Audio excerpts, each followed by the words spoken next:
परमात्मा यांच्या महिमा आणि त्यांची रहस्ये जाणून घ्या.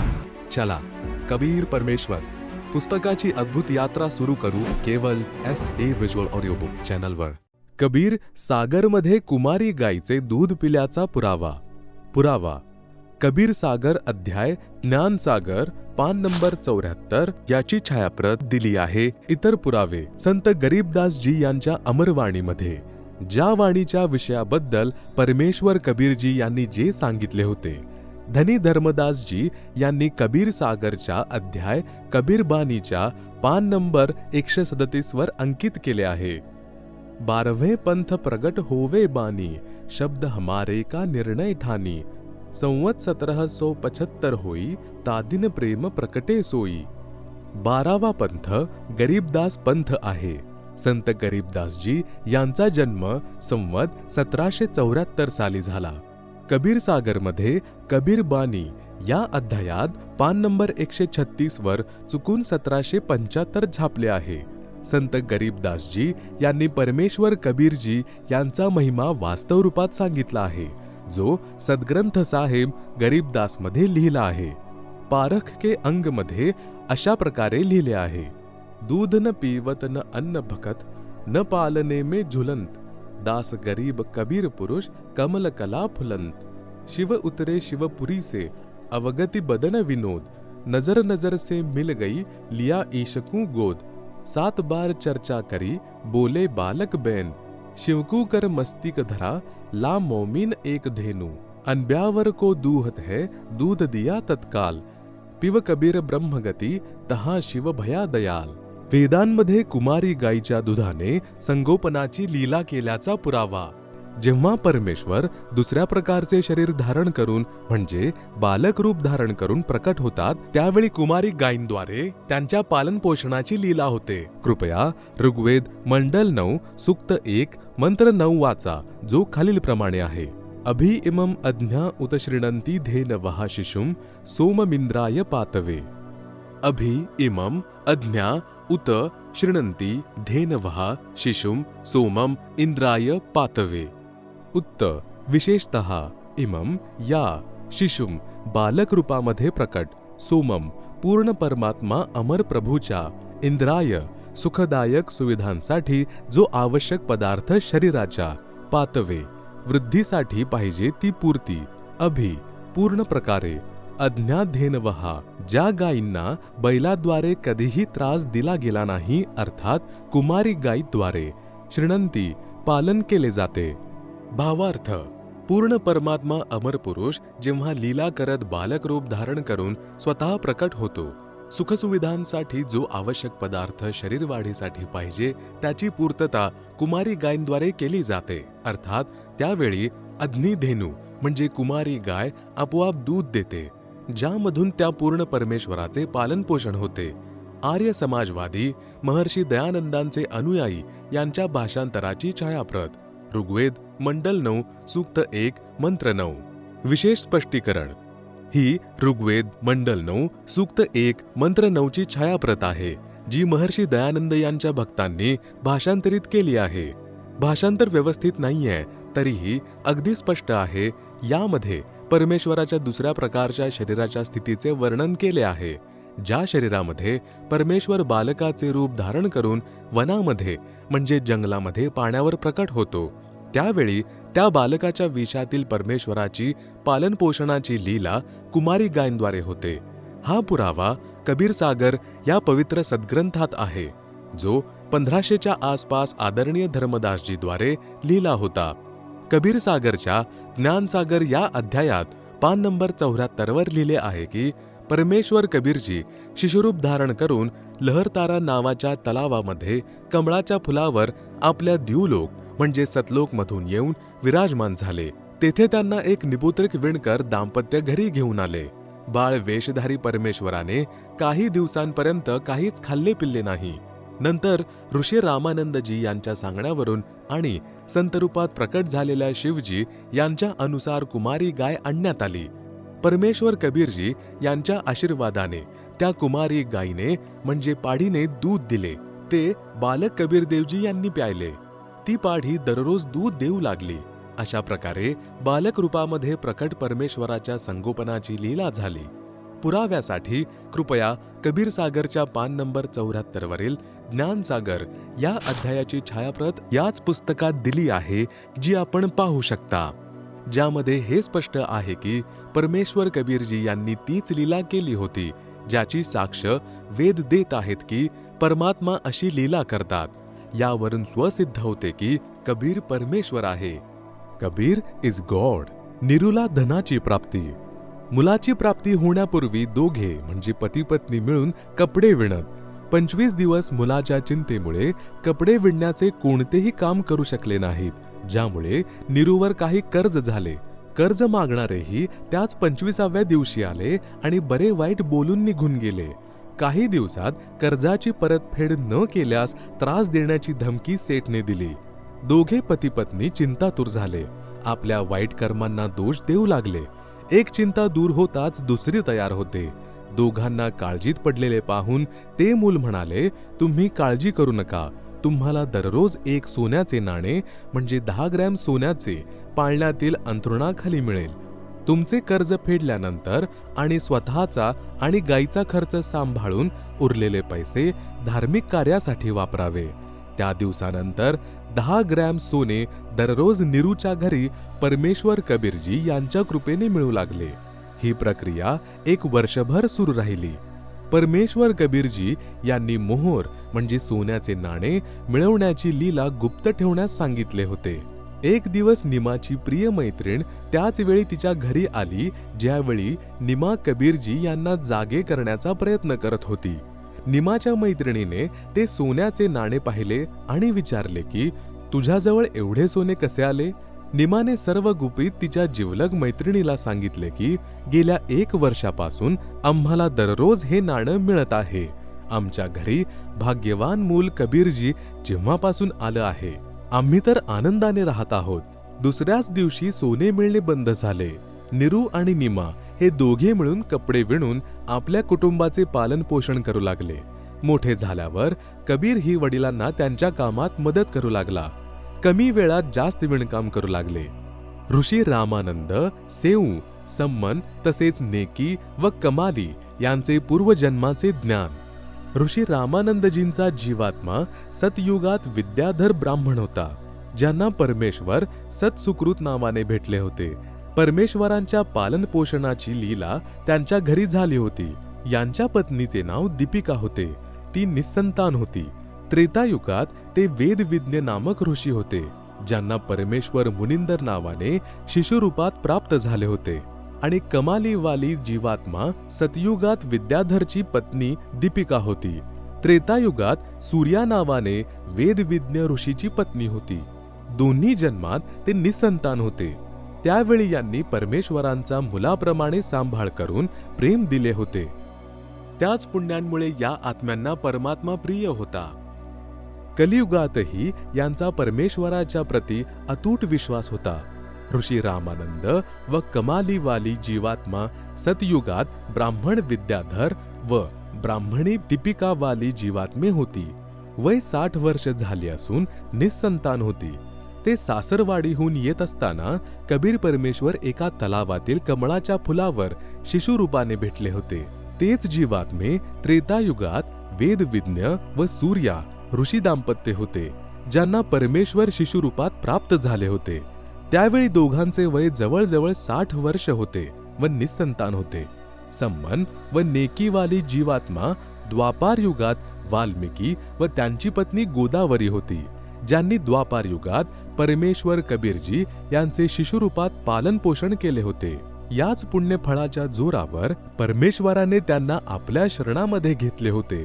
सेऊ म्हणजे शिववाली जीवात्मा द्वापार युगात एक गंगेश्वर नावाच्या ब्राह्मणाचा पुत्र गणेश होता, ज्याला आपल्या वडिलांचा खूपच विरोध असूनही माझ्या म्हणजे कबीरजी अर्थात करुणामय उपदेशाचा त्याग केला नाही. तसेच गंगेश्वर ब्राह्मणवाली जीवात्मा कलियुगात शेख तकी म्हणून तो द्वापार युगापासून परमेश्वराचा विरोधी होता. गंगेश्वरवाली जीवात्मा शेख तकी याला काल ब्रह्मने पुन्हा प्रेरित केले, ज्या कारणाने शेख तकी म्हणजे गंगेश्वर परमेश्वर कबीरजींचा शत्रू बनला. भक्त गणेश श्री कालू व गोदावरी यांना आई वडील समान सन्मान करीत होता. अश्रुधाडित म्हणत होता, आज माझा जन्म आपल्या म्हणजे वाल्मिकी घरी झाला असता. माझे आई वडील कालू व गोदावरी सुद्धा गणेशला मुलासारखे प्रेम करत होते.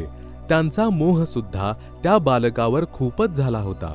या कारणाने ते पुन्हा गणेशवाली जीवात्मा अर्थात सेऊचे आई वडील नेकी व सम्मन बनले. सम्मनची जीवात्माही नौशेरखान शहरात नौशेरखान राजा बनला. पुन्हा बलक बुखारेचा बादशाह अब्राहिम अदम सुलतान झाला. तेव्हा त्याला पुन्हा भक्ती दिली. शिशु कबीरजींची सुनता करणेसाठीचा अयशस्वी प्रयत्न. शिशुरूपधारी कबीर देवांची सुनता करण्याच्या वेळी सारा जनसमूह नातेवाईक एकत्र आले. न्हावी जेव्हा शिशु कबीरजींचे लिंग सुनता करण्यासाठी कैची घेऊन गेला तेव्हा परमेश्वराने आपल्या लिंगांच्या सोबत दुसरे लिंग बनविले. पुन्हा सुनता करण्यासाठी गेलेल्या व्यक्तीच्या डोळ्यासमोर 3 लिंग अजून वाढताना दाखवले. त्या बालकाला एकूण 5 लिंग पाहून सुनता करणारा आश्चर्यचकित झाला. तेव्हा कबीरजी शिशुरूपात म्हणाले, भाऊ, एकच लिंग सुनता करण्याचे विधान आहे ना मुसलमान धर्मात? आता बोल, शिल्लक 4 सुनताचे काय करणार आहे? लवकर बोल. शिशुचे असे बोलणे ऐकून तसेच 5 लिंग बालकाला पाहून न्हावी व इतर उपस्थित व्यक्तींना बोलवून ते अद्भुत दृश्य सर्वांना दाखविले. सर्व उपस्थित जनसमुदाय हे पाहून अचंबित झाला. आपसात चर्चा करू लागला, ही अल्लाची कशी कमाल आहे. एका मुलाचे 5 लिंग हे पाहून सुनता न करता निघून गेला. मुलाचे 5 लिंग झाल्याचे ऐकल्यावर निरू आणि निमा म्हटले, आपण काय बोलत आहात? असे होऊच शकत नाही. दोघेही मुलाकडे गेले तेव्हा शिशुला फक्त एकच पुरुष लिंग होते, 5 नाही. तेव्हा त्या दोघांनी उपस्थित व्यक्तींना म्हटले, आपण काय म्हणत होता? पहा, कुठे आहेत मुलाचे 5 लिंग? फक्त एकच आहे. उपस्थित सर्व व्यक्तींनी अगोदर आपल्या डोळ्यांनी 5 पुरुष लिंग पाहिले होते आणि त्यावेळी फक्त 1 लिंग पाहून आश्चर्यचकित झाले. तेव्हा शिशुरूपात परमेश्वर म्हणतात, हे भोळ्या माणसांनो, आपण मुलांचे लिंग कशासाठी कापत आहात? काय मुलाला मुसलमान बनवण्यामध्ये अल्लाची म्हणजे परमात्म्याची चूक राहून गेली? ज्याला आपण व्यवस्थित करीत आहात, काय आपण परमेश्वरापेक्षा मोठे आहात? जर आपण मुलाच्या लिंगाची पुढची चांबडी कापता म्हणजे सुनता करता त्याला मुसलमान बनवितात, तर मुलीला मुसलमान कसे बनवाल? जर मुसलमान धर्माचे व्यक्ती अन्य धर्माच्या व्यक्तींपेक्षा भिन्न असते तर परमात्माने त्या मुलांना सुन्नत करूनच जन्माला पाठवले असते. अरे भोळ्या माणसांनो, सर्व प्राणी परमेश्वराचे आहेत. काही वर्तमानात मुसलमान समूहात जन्माला आले आहेत तर मृत्यूनंतर हिंदू धर्मात जन्म घेऊ शकतात. याचप्रमाणे अन्य धर्मामध्ये जन्माला आलेल्या व्यक्ती मुसलमान धर्मामध्ये व अन्य धर्मामध्ये सुद्धा जन्म घेऊ शकतात. या धर्माच्या भिंती उभ्या करून आपापसातील बंधू प्रेम नाहीसे करू नका. ही सर्व काल ब्रह्मची चाल आहे. कलियुगाच्या अगोदर कोणतेही धर्म नव्हते, फक्त एक मानव धर्म होता. आता कलियुगात काल ब्रह्मने वेगवेगळ्या धर्मांमध्ये विभक्त करून मानवाची शांती समाप्त केली आहे. सुन्नत वेळी उपस्थित व्यक्ती बालकाच्या मुखातून सदुपदेश ऐकून सारे अचंबित झाले. आई निमाने बालकाच्या तोंडावर कपडा टाकून म्हटले, जास्त बोलू नकोस. काजी ऐकतील तर ते तुला मारून टाकतील. ते खूपच निर्दयी आहेत बाळा. परमेश्वर कबीर आईच्या हृदयाला होणारी पीडा जाणून झोपण्याचा बहाणा करून घोरू लागला. तेव्हा निमाने सुखाचा श्वास घेतला व आपल्या सर्व नातेवाईकांना प्रार्थना केली, आपण कुणालाही कबीर काही बोलला आहे हे सांगू नका, नाहीतर मला माझ्या मुलापासून विलग व्हावे लागेल. 6 महिन्याच्या वयातच परमेश्वर आपल्या पायाने चालू लागले. ऋषी रामानंद स्वामींना गुरु बनवून शरणात घेणे. स्वामी रामानंदजी यांना त्यांच्या काळातील प्रसिद्ध विद्वान म्हटले जायचे. ते द्राविडहून काशीनगरात वेद व गीता यांचे ज्ञान प्रचार हेतू आले होते. त्यावेळी काशीमध्ये अधिकतर ब्राह्मण शास्त्रविरुद्ध भक्तिविधीने जनतेची दिशाभूल करत होते. भूतप्रेताची झाडफूक करून काशी शहरातील ब्राह्मण आपले स्वतःचे हित पूर्ण करत होते.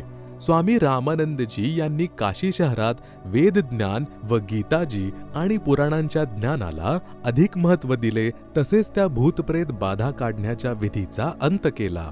आपल्या ज्ञानाच्या प्रचारासाठी 1400 ऋषी बनवून ठेवले होते.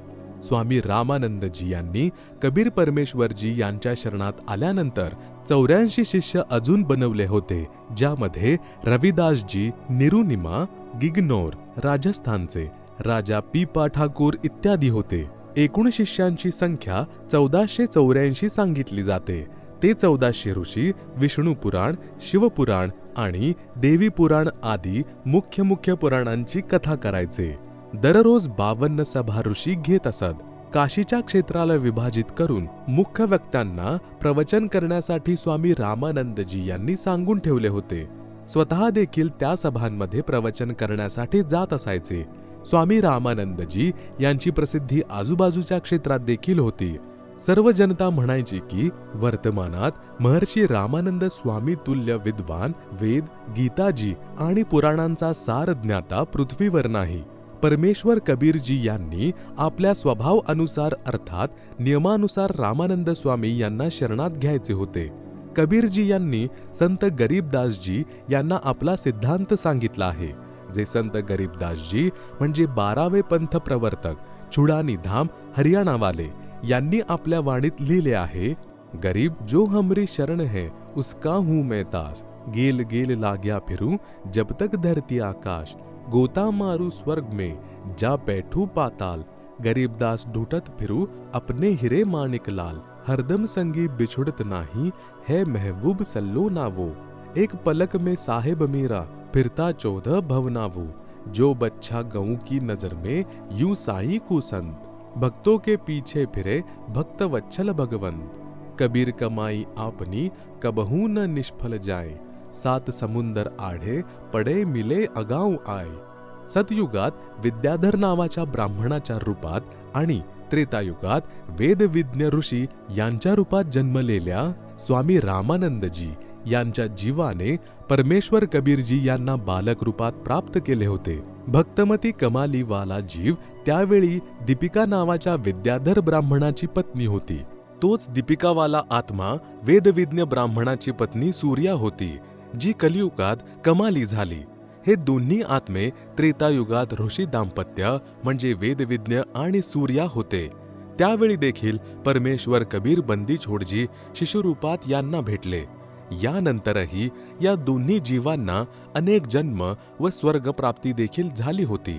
तेच आत्मे कलियुगात परमेश्वर कबीरजी समकालीन झाले होते. पूर्वजन्माचे संतसेवा पुण्यानुसार परमेश्वर कबीरजी यांनी त्या पुण्य आत्म्यांना शरणात घेण्यासाठी लीला केली. स्वामी रामानंदजी यांचे वय 104 वर्ष होते. त्यावेळी कबीरदेवजी यांच्या शरीराचे वय 5 वर्ष होते. स्वामी रामानंदजी महाराजांचा आश्रम गंगा नदीपासून अर्धा किलोमीटर दूर स्थित होता.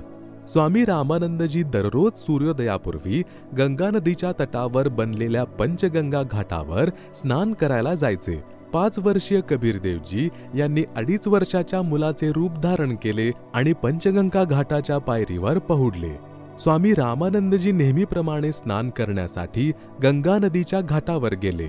अंधार असल्यामुळे स्वामी रामानंदजी बालक कबीरदेवजींना पाहू शकले नाही. स्वामी रामानंदजी यांच्या पायातील खडावा, लाकडी जोडा पायऱ्यांवर पहुडलेल्या कबीरजी यांच्या डोक्याला लागली. बाळ कबीरदेव लीला करत असताना रडू लागले, जसे बालक रडतो. स्वामी रामानंदजींना ज्ञान झाले की त्यांचा पाय कोण्या मुलाला लागला आहे, ज्यामुळे मुलगा वेदनेने रडू लागला आहे. स्वामीजी बाळाला उचलू लागले आणि शांत करण्यासाठी शीघ्रतेने झुकले, तर त्यांच्या गळ्यातील माळ रुद्राक्ष किंवा तुळशीच्या लाकडाच्या मणीची कंठी म्हणजे माळ जी वैष्णवपंथी घालतात, बाळ कबीरदेव यांच्या गळ्यात पडली गेली, ज्याला अंधारामुळे स्वामी रामानंदजी नाही पाहू शकले. स्वामी रामानंद यांनी मुलाला प्रेमाने म्हटले, बेटा राम राम बोल, राम नामाने सर्व कष्ट दूर होऊन जाते. असे म्हणून मुलाच्या डोक्यावर हात फिरवला. आशीर्वाद देत डोक्यावर हात ठेवला. बालक कबीर परमेश्वर आपला उद्देश पूर्ण झाल्यामुळे शांत होऊन पायऱ्यांवर बसले. स्वामी रामानंदजी यांनी विचार केला की तो बालक रात्रीत रस्ता विसरल्यामुळे इथे येऊन झोपला असेल. याला आपल्या आश्रमात घेऊन जावे, तिथून याला याच्या घरी पाठवून देईल असा विचार करून स्नान करू लागले. परमेश्वर कबीरजी तिथून अंतर्धान झाले आणि आपल्या झोपडीत येऊन झोपून गेले. कबीर परमेश्वरजी यांनी या प्रकारे स्वामी रामानंदजी यांना गुरु धारण केले. ऋषी विवेकानंदजी यांच्याशी ज्ञान चर्चा. स्वामी रामानंदजी यांचा एक शिष्य ऋषी विवेकानंद, जे खूपच चांगले प्रवचनकारच्या रूपात प्रसिद्ध होते. ऋषी विवेकानंद यांना काशी शहरातील एका क्षेत्राचे उपदेशक नियुक्त केले होते. त्या क्षेत्राचे व्यक्ती ऋषी विवेकानंदजी यांचे अस्खलित प्रवचन ऐकून त्यांची प्रशंसा केल्याशिवाय राहत नसत. त्यांची वसाहतीत खूप प्रतिष्ठा झाली होती. दररोजप्रमाणे ऋषी विवेकानंदजी विष्णू पुराणातून कथा ऐकवत होते. म्हणत होते, भगवान विष्णू सर्वेश्वर आहे, अविनाशी, अजन्मा आहे, संपूर्ण सृष्टी रचनाकार आणि पालनहार आहे. त्यांचे कोणी जन्मदाता मातापिता नाही, हे स्वयंभू आहे. हेच त्रेतायुगात अयोध्याचे राजा दशरथजी यांच्या घरी माता कौशल्यादेवी यांच्या पवित्र पोटी उत्पन्न झाले होते आणि श्री रामचंद्र नावाने प्रसिद्ध झाले. समुद्रावर सेतू बनवला, पाण्यावर दगड तरंगवले, लंकापती रावणाचा वध केला. श्री विष्णू भगवान यांनी द्वापर युगात श्री कृष्णचंद्र भगवानाचा अवतार धारण करून वासुदेवजी यांच्या घरी माता देवकी यांच्या गर्भातून जन्म घेतला आणि कंस, केशी, शिशुपाल, जरासंध आदी दुष्टांचा संहार केला. 5 वर्षीय बालक कबीर देवजी देखील त्याच ऋषी विवेकानंदजी यांचे प्रवचन ऐकत होते. शेकडोच्या संख्येत अन्य श्रोता उपस्थित होते. ऋषी विवेकानंदजी यांनी आपल्या प्रवचनाला विराम दिला आणि उपस्थित श्रोत्यांना म्हटले की जर कोणाला काही प्रश्न करायचा आहे तर निसंकोच आपल्या शंकेचं समाधान करून घेऊ शकतो. बालक कबीर परमेश्वर उभे राहिले व ऋषी विवेकानंद यांना करबद्ध होऊन प्रार्थना केली की हे ऋषीजी, आपण भगवान विष्णूजी यांच्याविषयी सांगता की ते अजन्मा आहेत, अविनाशी आहेत, त्यांचे कोणी आई वडील नाहीत. एक दिवस एक ब्राह्मण श्री विष्णू पुराणाचा रुद्र संहिता अध्याय 6, 7 वाचून श्रोत्यांना सांगत होता. हा दास पण त्या सत्संगात उपस्थित होता. शिवपुराणामध्ये लिहिलेले आहे की निराकार परमात्मा आकारामध्ये आला आणि तो सदाशिव, कालरूपी ब्रह्म म्हणून ओळखला जाऊ लागला. त्याने आपल्या आतून एक स्त्री प्रकट केली. ती प्रकृती देवी, अष्टांगी, त्रिदेव जननी, शिवा इत्यादी नावांनी ओळखली जाते. कालरूपी ब्रह्मने एक काशी नामक सुंदर स्थान बनविले. तिथे ते दोघे शिव व शिवा अर्थात कालरूपी ब्रह्म व दुर्गा पती पत्नी रूपात राहू लागले. काही वेळानंतर त्यांच्या संयोगाने एक मुलगा उत्पन्न झाला. त्याचे नाव विष्णू ठेवले. अशा प्रकारे दोघांनी संबंध प्रस्थापित करून अजून एका पुत्राची उत्पत्ती केली. त्याचे नाव ब्रह्मा ठेवले. तसेच कमळाच्या फुलावर ठेवून त्यास बेशुद्ध केले. नंतर अध्याय 9 मध्ये शेवटी लिहिले आहे की ब्रह्मा रजगुणी आहे, विष्णू सत्गुणी आहे, तसेच शंकर तमगुणी आहे. परंतु सदाशिव यापासून भिन्न आहे, तो गुणातीत आहे. येथे सदाशिव याच्या व्यतिरिक्त तिन्ही देव श्री ब्रह्मा, श्री विष्णू तसेच श्री शिवजी पण आहेत. यावरून सिद्ध होते की या 3 देवतांची जननी दुर्गा अर्थात प्रकृती देवी आहे. तसेच त्यांचा पिता काल ब्रह्म आहे. या तिन्ही प्रभूंचा विष्णू आदींचा जन्म झालेला आहे. त्यांचे आई वडील पण आहेत. एक दिवस मी एक ब्राह्मणाद्वारे श्री देवी पुराणाच्या 3ऱ्या स्कंधामधील अध्याय 4-5 मध्ये ऐकले की ज्यामध्ये भगवान विष्णूने म्हटले आहे की या प्रकृती देवी अर्थात दुर्गास मी आधीही पाहिले होते. मला माझे बालपण आठवले. मी एका वडाच्या झाडाखाली एका पाळण्यामध्ये झोपलेलो होतो. ही मला पाळण्यामध्ये झोका देत होती. त्यावेळी मी बालक रूपामध्ये होतो. प्रकृती देवीच्या जवळ जाऊन तिन्ही देव म्हणजे त्रिदेव श्री ब्रह्मा, श्री विष्णू, श्री शिवजी हात जोडून उभे राहिले. भगवान विष्णूने देवीची स्तुती केली की तुम्ही शुद्ध स्वरूपा आहात. हा सर्व संसार तुमच्यापासूनच उत्पन्न होत आहे. आमचा आविर्भाव अर्थात जन्म, तिरोभाव अर्थात मृत्यू होतो. आम्ही अविनाशी नाही, तू अविनाशी आहेस, प्रकृती देवी आहेस. भगवान शंकर म्हणाले, हे माता, जर आपल्या गर्भामधून भगवान विष्णू तसेच भगवान ब्रह्मा यांचा जन्म झाला तर मी तमगुणी लीला करणारा शंकर आपला मुलगा नाही झालो का? अर्थात मला पण जन्म देणारीही तूच आहेस. हे ऋषी विवेकानंदजी, आपण म्हणता की पुराणांमध्ये लिहिले आहे की भगवान विष्णूचे तर कोणी आई वडील नाहीत, ते अविनाशी आहेत. या पुराणांचा ज्ञानदाता एकमेव श्री ब्रह्माजी आहेत. तसेच लेखक पण एकच श्री व्यासजी आहेत. इथे पुराणांमध्ये तर भगवान विष्णू नाशवंत लिहिलेले आहेत. त्यांच्या आई वडिलांचे नाव पण लिहिलेले आहे. का जनतेला भ्रमित करीत आहात? गरीब वेद पढ़े पर भेद न जाने, वाचे पुराण 18, जड़को अंधा पान खिलावे, भूले सिरजनहारा. कबीर परमेश्वरजी यांच्या मुखकमलातून वरील पुराणांमध्ये लिहिलेला उल्लेख ऐकून ऋषी विवेकानंद अत्यंत क्रोधित झाले. तसेच उपस्थित श्रोत्यांना म्हणाले की हा बालक खोटे बोलत आहे, पुराणांमध्ये असे लिहिलेले नाही. उपस्थित श्रोत्यांनीही सहमती व्यक्त केली की हे ऋषीजी, आपण सत्य बोलत आहात. हा बालक काय जाणतो पुराणांच्या गूढ रहस्यांना? आपण विद्वान पुरुष परम विवेकशील आहात. आपण या बालकाच्या गोष्टींवर लक्ष देऊ नका. ऋषी विवेकानंदजीने पुराणांना त्याच वेळी पाहिले ज्यामध्ये सर्व वर्णन उपलब्ध होते, परंतु मानहानीच्या भीतीने आपल्या खोट्या वक्तव्यावर दृढ राहून म्हणाले की हे बालका, तुझे नाव काय आहे? तू कोणत्या जातीत जन्मला आहेस? तू टिळा लावला आहेस? तू कोणी गुरु धारण केला आहेस का? पटकन सांग. कबीर परमेश्वरजी यांच्या बोलण्या अगोदर श्रोतेच बोलले, हे ऋषीजी, याचे नाव कबीर आहे. हा निरू विणकराचा पुत्र आहे. कबीरजी बोलले, ऋषीजी, माझा हाच परिचय आहे जो श्रोत्यांनी आपणास सांगितला. मी गुरु धारण केलेला आहे. ऋषी विवेकानंदजी यांनी विचारले की काय नाव आहे तुझ्या गुरुदेवाचे? परमेश्वर कबीरजी म्हणाले, माझे पूज्य गुरुदेव तेच आहेत जे आपले गुरुदेव आहेत. त्यांचे नाव आहे पंडित रामानंद स्वामी. विणकराचे बालक कबीर परमेश्वर यांच्या मुखकमळातून स्वामी रामानंदजी यांना आपले गुरु सांगितले. तेव्हा विवेकानंदांनी ज्ञानचर्चेचा विषय बदलून परमेश्वर कबीरजी यांना खूप बरे वाईट बोलले. तसेच श्रोत्यांना भडकवण्यासाठी व वास्तविक विषयाचा विसर पाडण्याच्या उद्देशाने बोलले की बघा रे भावांनो, हा बालक किती खोटा आहे. हा माझ्या पूज्य गुरुदेवजी श्री 1008 स्वामी रामानंदजी यांना आपले गुरु म्हणत आहे. माझे गुरुजी तर या अस्पृश्यांचे दर्शनही करीत नाहीत, शूद्रांना स्पर्शही करत नाहीत. आताच जातो आणि गुरुजींना सांगतो. श्रोते बंधू हो, आपण सर्व उद्या सकाळी स्वामीजी यांच्या आश्रमामध्ये यावे. या खोटारड्याची स्वामी रामानंदजी किती पिटाई करतील. याने आमच्या गुरुदेवांचे नाव मातीत घातले. सर्व श्रोते बोलले, हा बालक मूर्ख, खोटा, अडाणी आहे. आपण विद्वान आहात.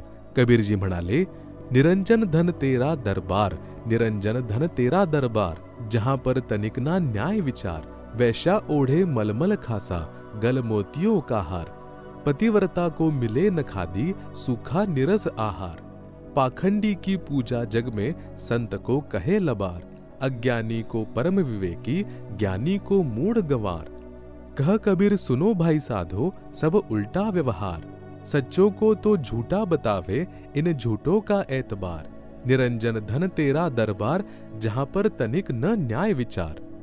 बंदी छोड कबीर परमेश्वरजी आपल्या घरी निघून गेले.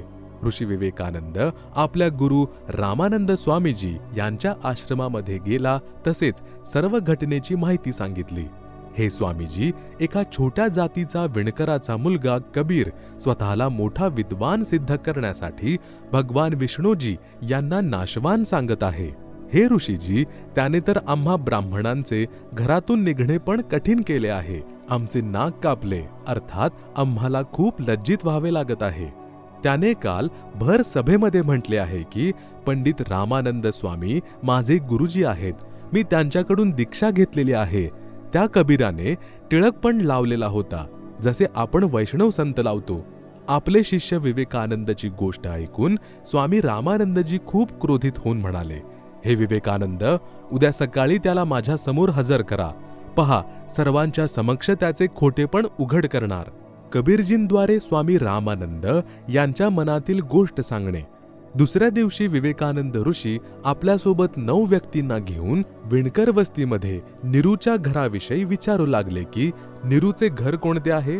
वस्तीवरील एका व्यक्तीला त्यांच्या हावभावाने वाटले की हे कोणती अनुचित गोष्ट करण्याच्या उद्देशाने आले आहेत.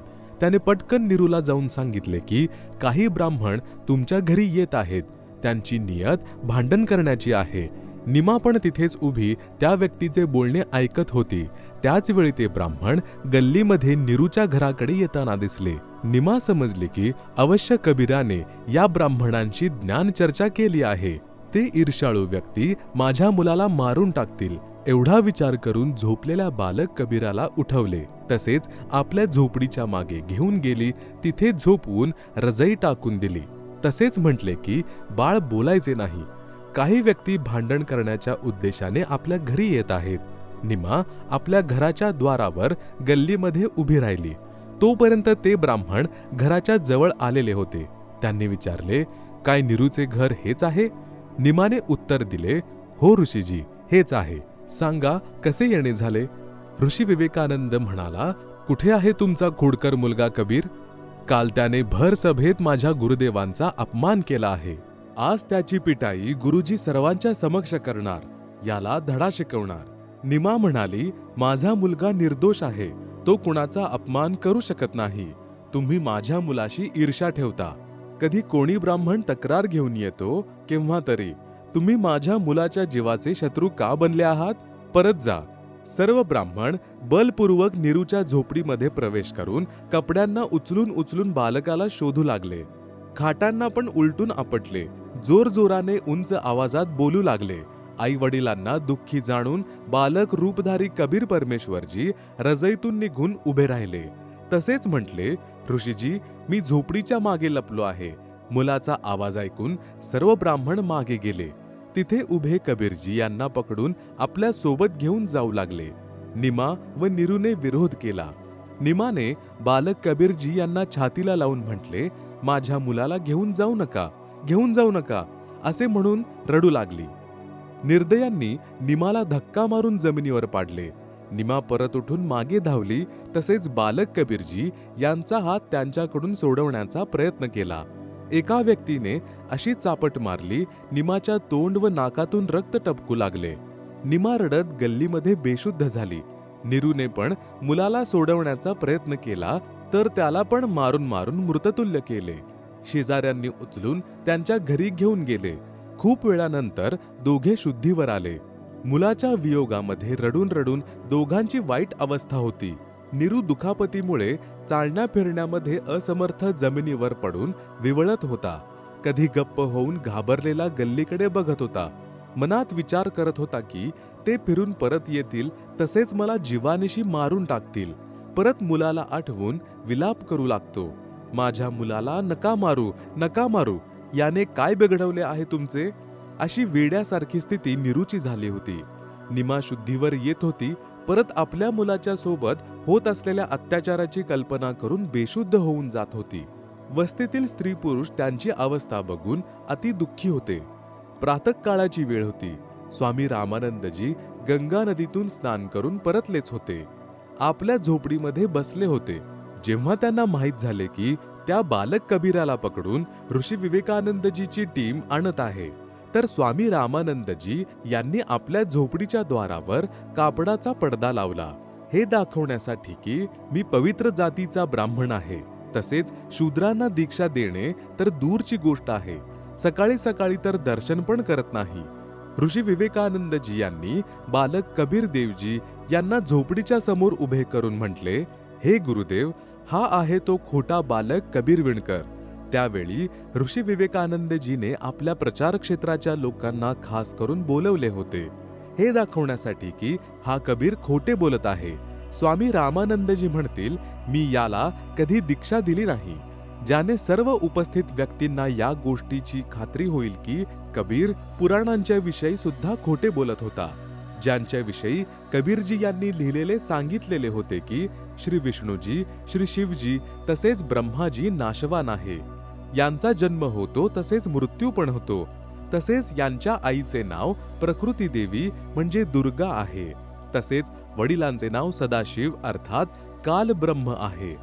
ज्या हातांनी कबीर परमेश्वर यांना पकडून आणले होते त्या सर्व व्यक्तींनी आपले हात मातीने घासून घासून धुतले. तसेच सर्व उपस्थित व्यक्तींच्या समोर बादलीमध्ये पाणी भरून स्नान केले. सर्व वस्त्र जे शरीरावर घातलेले होते ते पण आपटून आपटून धुतले. स्वामी रामानंदजी यांनी आपल्या झोपडीच्या दारावर उभे 5 वर्षीय बालक कबीराला उंच आवाजामध्ये प्रश्न केला, हे बालक, तुमचे नाव काय आहे? कोण्या जातीत जन्मला आहेस? तुमचा भक्तिपंथ कोणता आहे? त्यावेळी जवळपास हजाराच्या संख्येमध्ये दर्शक उपस्थित होते. बालक कबीरजी यांनी पण नम्रतापूर्वक उंच आवाजामध्ये उत्तर दिले, जाती मेरी जगत गुरु, परमेश्वर है पंथ, गरीबदास लिखित पढ़े, मेरा नाम निरंजन कंत. हे स्वामी सृष्टामय, सृष्टि मेरे तीर, दास गरीब अधर बसूं, अविगत सत कबीर. गोता मारू स्वर्ग में, जा पैठू पाताल, गरीबदास ढूंढत फिरू, हिरे माणिक लाल. सारांश. कबीरजी म्हणाले, हे स्वामी रामानंदजी, परमेश्वराच्या घरी कोणत्याच जाती नाहीत. तुम्ही विद्वान पुरुष असूनही वर्णभेदांना महत्व देताय. धिक्कार आहे अशा विद्वत्तेचा. माझी जात व नाव तसेच भक्तिपंथ जाणून घ्यायचा असेल तर ऐका. माझे नाव तेच कबीर देव आहे जे वेदांमध्ये लिहिलेले आहे, जे तुम्ही वाचता. मी तोच निरंजन म्हणजे मायारहित कंत म्हणजे सर्वांचा पती अर्थात सर्वांचा स्वामी आहे. मीच सर्व सृष्टीचा रचनाहार म्हणजे सृष्टा आहे. ही सृष्टी माझ्याच आश्रित म्हणजे तीर आहे. मी वर सतलोकामध्ये निवास करतो. मी तो अमर अव्यक्त म्हणजे अविगत सत कबीर आहे, ज्याचे वर्णन गीता अध्याय 8 श्लोक 20 ते 22 मध्ये आहे. हे स्वामीजी, गीता अध्याय 7 श्लोक 24 मध्ये गीता ज्ञानदाता अर्थात काल ब्रह्म म्हणजे क्षरपुरुष स्वतःच्या विषयी सांगतो आहे की हा मूर्ख मानव समुदाय मला अव्यक्ताला कृष्ण रूपामध्ये मनुष्य मानत आहे. मी सगळ्यांच्या समक्ष प्रकट होत नाही. हे मनुष्य माझ्या या अश्रेष्ठ अटळ नियमांशी अपरिचित आहेत. गीता अध्याय 7 श्लोक 25 मध्ये सांगितले आहे की मी म्हणजे गीता ज्ञानदाता माझ्या योगमायेने लपत माझ्या वास्तविक रूपात सगळ्यांच्या समक्ष प्रत्यक्ष येत नाही.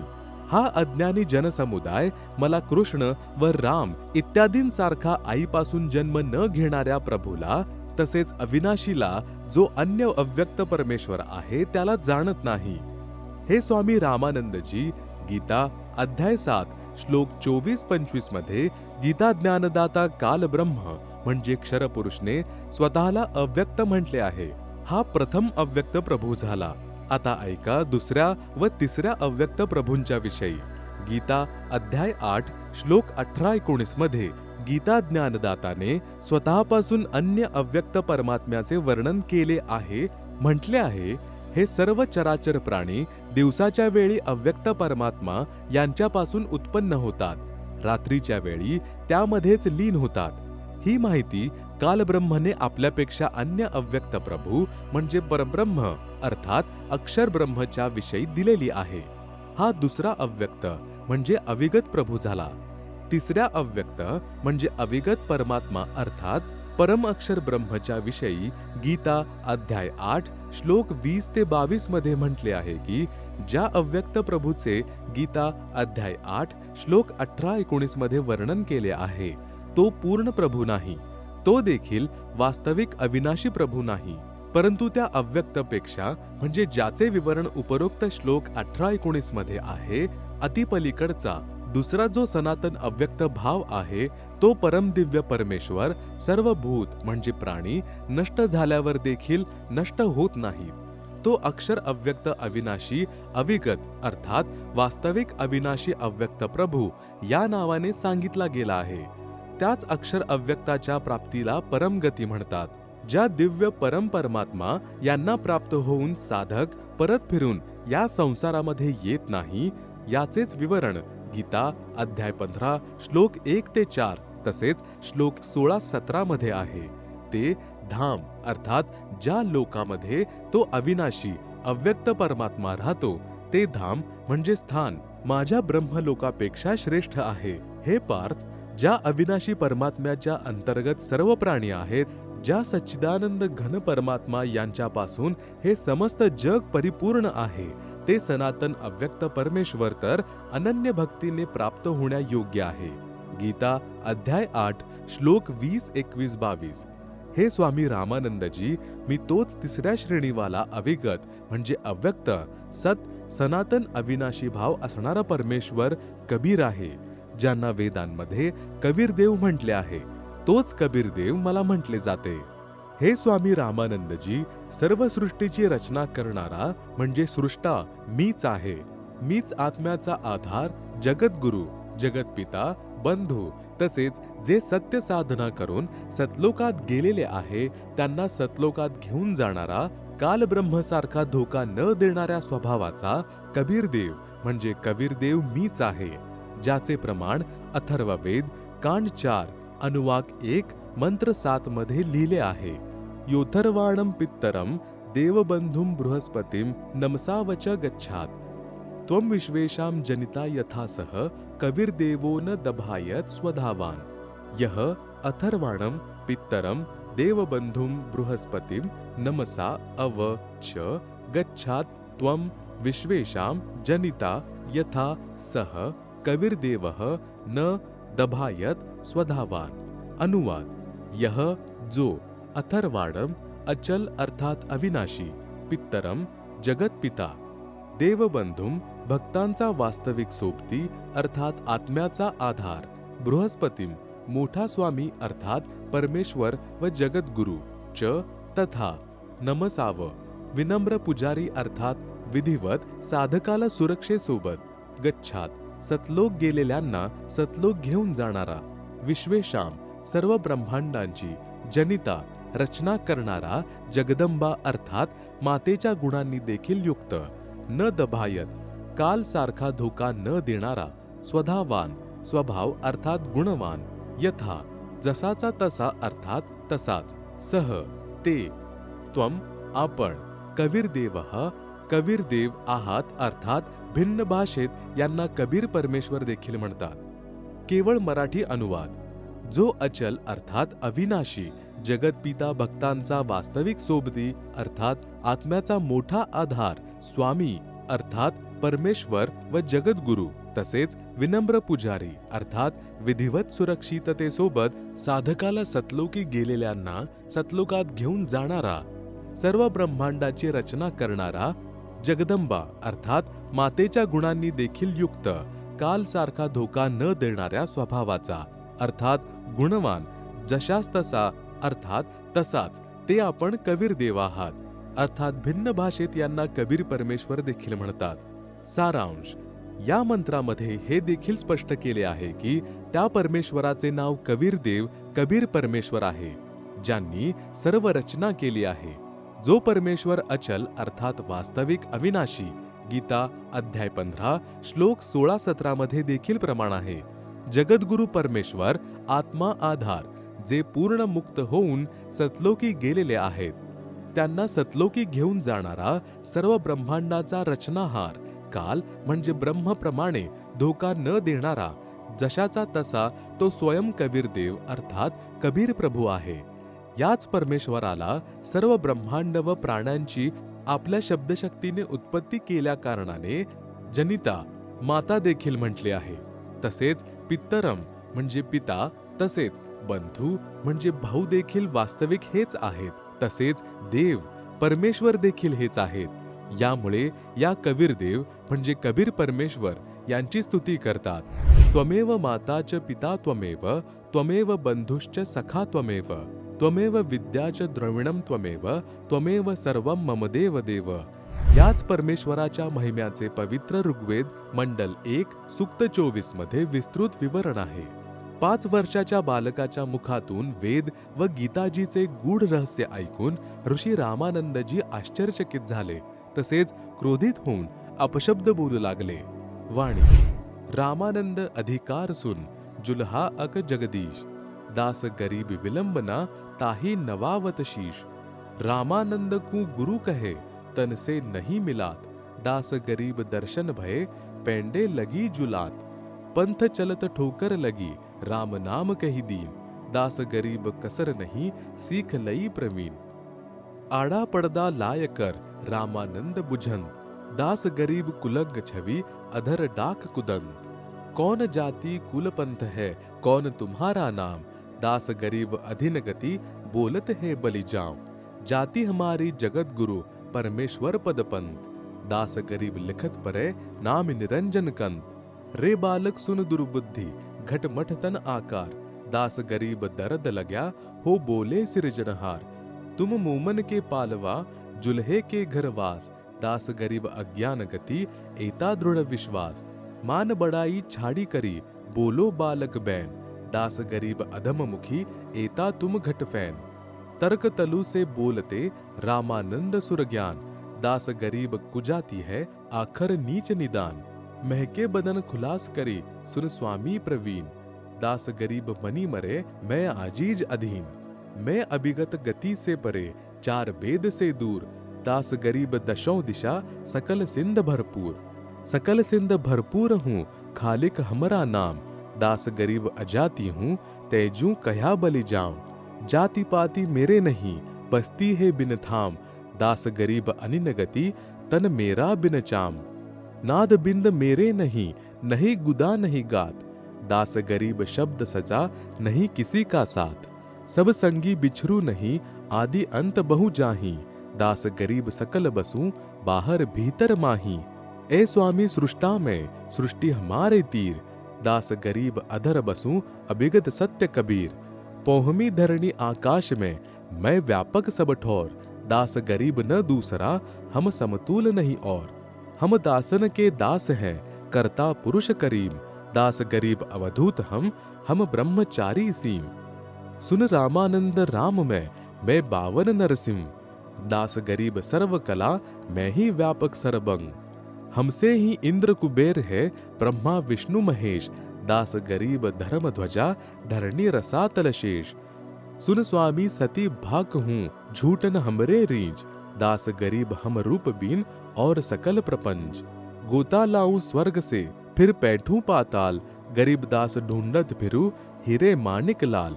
इस दरिया कंकर बहुत लाल कहीं कहीं ठाव। गरीब दास मानिक चुगे हम मुरजीवा नाम। मन सोचत रामानंद ये बालक नहीं कोई देव। प्रथम नित नेम करू फिर पूछू सब भेद। स्वामी रामानंद जी म्हणाले, अरे कुजात अर्थात शूद्र, लहान तोंडी मोठा घास, तू स्वतःला परमात्मा म्हणतोस. तुझे शरीर हाड मांस व रक्ताने बनलेले आहे. तू स्वतःला अविनाशी परमात्मा म्हणवतोस. तू विणकराच्या घरी जन्मला आहेस, तरीही स्वतःला न जन्मलेला अविनाशी म्हणतोस. तू कपटी बालक आहेस. परमेश्वर कबीरजी म्हणाले, नामै जन्मू ना मरू, जो मैं आऊं त्यो जाऊं. गरीबदास सद्गुरु भेद से लखो हमारा ढाव. सुन रामानंद राम में मुझसे ही 52 नरसिंह.